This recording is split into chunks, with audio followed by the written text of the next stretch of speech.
नमस्कार, national India news देख रहे हैं आप। उत्तर प्रदेश के मेरठ जिले में इस वक्त हम मौजूद हैं। पश्चिमी उत्तर प्रदेश में प्रथम चरण के चुनाव 11 अप्रैल को होंगे। महज एक दिन वोटिंग में बचा है।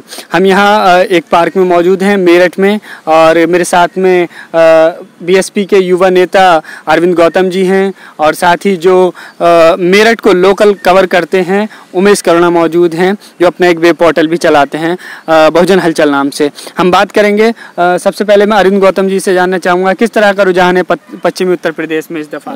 पश्चिमी उत्तर प्रदेश में गठबंधन का अच्छा रुझान है, क्योंकि 5 साल के बाद जो शोषित हुए हैं लोग, उन शोषित होने के बाद लोगों में जागरूकता आई है, और एक साथ मिलने के बाद अब वो ये सोच रहे हैं कि हम किस सरकार को चुनें, क्योंकि जो सरकार पहले आई थी वो 5 साल बाद उनके सभी कामों में झूठ नजर आया है।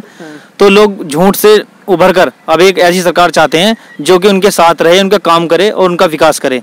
इसलिए मेरा ये मानना है कि ये जो चुनाव है अब ये सच और झूठ के लिए होगा, कि सच्चा नेता कौन और झूठा कौन है। क्योंकि झूठा नेता तो उन्होंने देख लिया, अब वो सच्चे नेता को भी देखना चाहते हैं, और वह उस नेता के रूप में बहन जी को देखना चाहते हैं।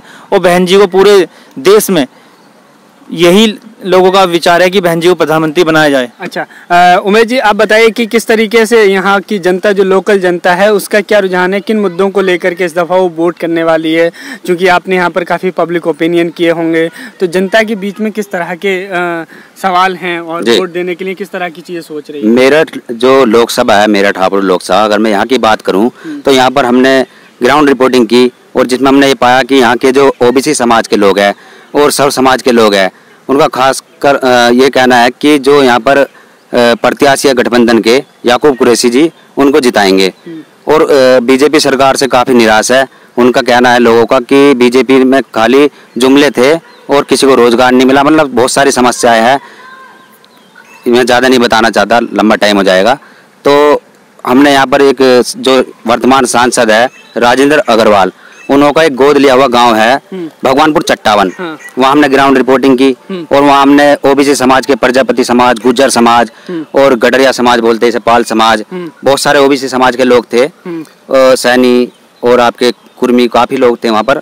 उनसे हमने बातचीत की, उनकी समस्याएं पूछी, तो उन्होंने भी यही कहना था कि बीजेपी सरकार ने यहाँ पर नाम को तो राजेंद्र अग्रवाल जी ने ये गांव गोद लिया है, लेकिन यहाँ पर किसी बच्चों का भी बुरा हाल है। अच्छा। बच्चों को कोई स्टेडियम नहीं, कोई छोटा पार्क नहीं, बच्चे छोटे छोटे जो वहाँ पर प्लॉट है, प्लॉटों में खेलते हैं, और आए दिन वहाँ लड़ाई हो जाती है जगह को लेकर। और वहाँ पर कुछ किसानों का ये कहना है कि यहाँ पर जो फसलें हैं, फसलों को मोदी और योगी खा जाते हैं। अच्छा। मोदी योगी का मतलब है वो कह रहे हैं कि सांड खा जाते हैं, और फसलें अगर सांड खा जाएगा तो हम क्या खाएंगे। इतने वहाँ पर सांडों की संख्या बढ़ चुकी है, क्योंकि कोई भी ये जो गौशाला खुली है उनका कोई इस्तेमाल नहीं हो रहा उनके लिए।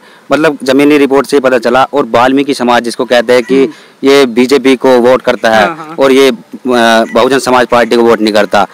हमने ये देखा कि बहुजन समाज से आता है वाल्मीकि समाज, दलित समाज से, तो उनका ये कहना है कि ये जो पिछली बार मोदी के जुमले थे उनमें आकर हम भटक गए थे, लेकिन इस बार नहीं भटकेंगे। और कुछ बुजुर्ग लोग थे वाल्मीकि समाज से, उनका ये कहना था कि हम जीते जी एक बार किसी दलित को प्रधानमंत्री बनता देखना चाहते हैं, और वो समय आ चुका है। ये गठबंधन जो है इस बार परिवर्तन हो जाएगा, और बहन कुमारी मायावती जी को प्रधानमंत्री देखने का सपना पूरा हो जाएगा, ये कहना था। कुल मिलाकर गाँवों में काफ़ी में हमने रिपोर्टिंग की, और सभी में यहाँ पर हालात ये देखे कि गठबंधन से बहुत खुश है सभी समाज, सर्व समाज।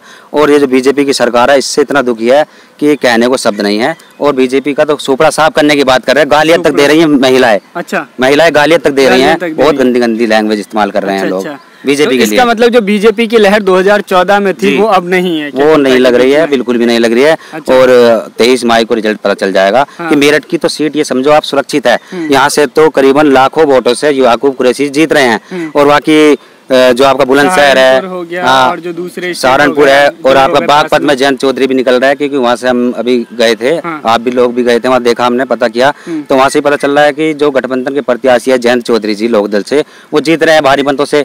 और उधर जो मल्लुक नागर है बिजनौर से, आज रैली भी हुई थी वहाँ पर भी वो जीत रहे हैं। और जीत तो सभी जगह रहे, और अगर नहीं जीत रहे होंगे किसी वजह से तो समझो ईवीएम में धांधलेबाजी है।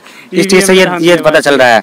क्योंकि जब हम देख रहे हैं रैलियों में लाखों की संख्या में रैलियों में लोग आ रहे हैं, महिलाएं, बुजुर्ग, बच्चे सभी आ रहे हैं गाड़ियों में, मतलब इतने लथपथ होकर आ रहे हैं कि कोई नहीं जाता, किसके पास समय नहीं है। इस तरह का हम जन समर्थन देख रहे हैं, अगर इस तरह का नतीजे आते हैं तो मतलब समझा जाएगा। अगर जिस तरह से जन समर्थन हम देख रहे हैं, अगर इस तरह के नतीजे आते हैं तो पूरे प्रदेश से भाजपा का सुपड़ा साफ हो जाएगा।